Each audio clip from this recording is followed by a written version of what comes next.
Check the mic and make sure it sound right. Hi, I'm DK. Well, this is DK. We'll talk about it.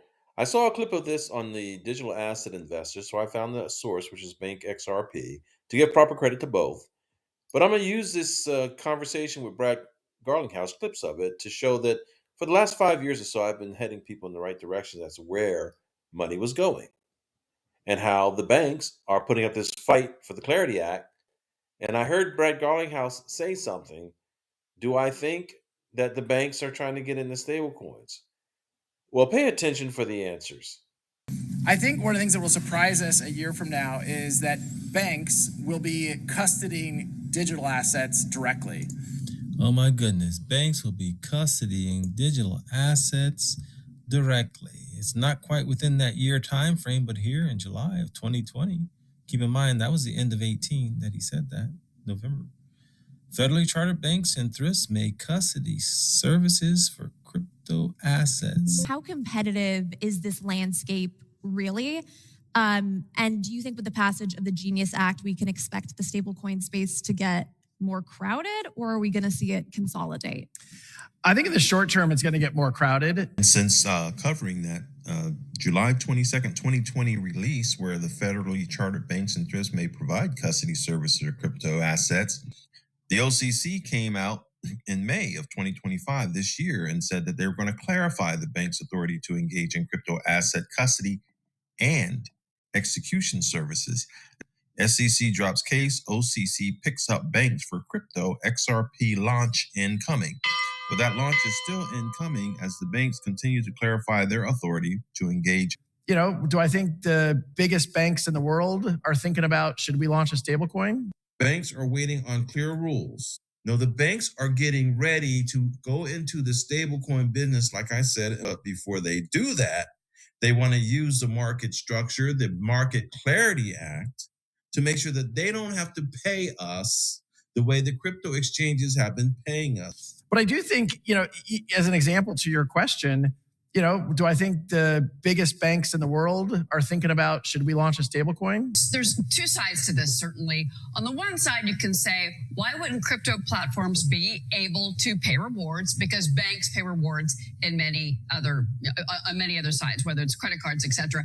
But at the same time, the regulation has to happen. I mean, you've got to have regulatory clarity because the banks themselves are the ones that are trying to move into investing in cryptocurrency, and of course, stablecoin being the backstop of all of that. You know, do I think the biggest banks in the world are thinking about, should we launch a stablecoin? Yeah. So they're trying to beat the crypto exchanges into submission the same way they try and have been trying to beat Ripple into submission to not totally disrupt the entire monetary system. You know, do I think the biggest banks in the world are thinking about, should we launch a stablecoin? Yeah. While they're pumping your head full of hogwash and giving you an exhibition fight called the Clarity Act. It's an exhibition. Notice the terminology. And it awaits U.S. crypto regulations as banks and institutions signal entry only after legal clarity boosts market confidence. Now, I want to remind everybody of the SEC debacle, which was the last distraction and the last show where they were trying to shake retail out before a major price move. This is the same playbook. You know, do I think the biggest banks in the world are thinking about, should we launch a stablecoin? Yeah, I know they are. You heard her say that the banks are trying to move into it too. And of course, stablecoins are the backstop of all of that.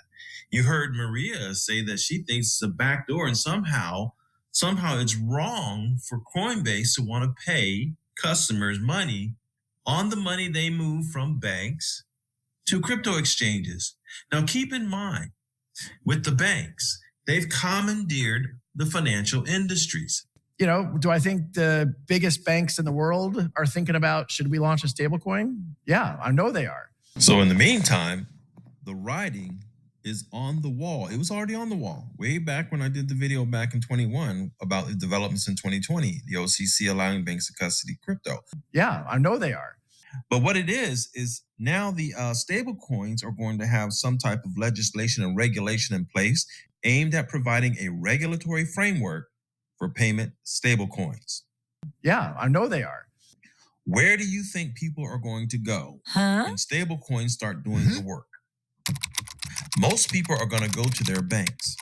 Now the exchanges are under pressure to make sure that they're just as user-friendly as the banks are trying to become as user-friendly as they can be for people to actually utilize the blockchain.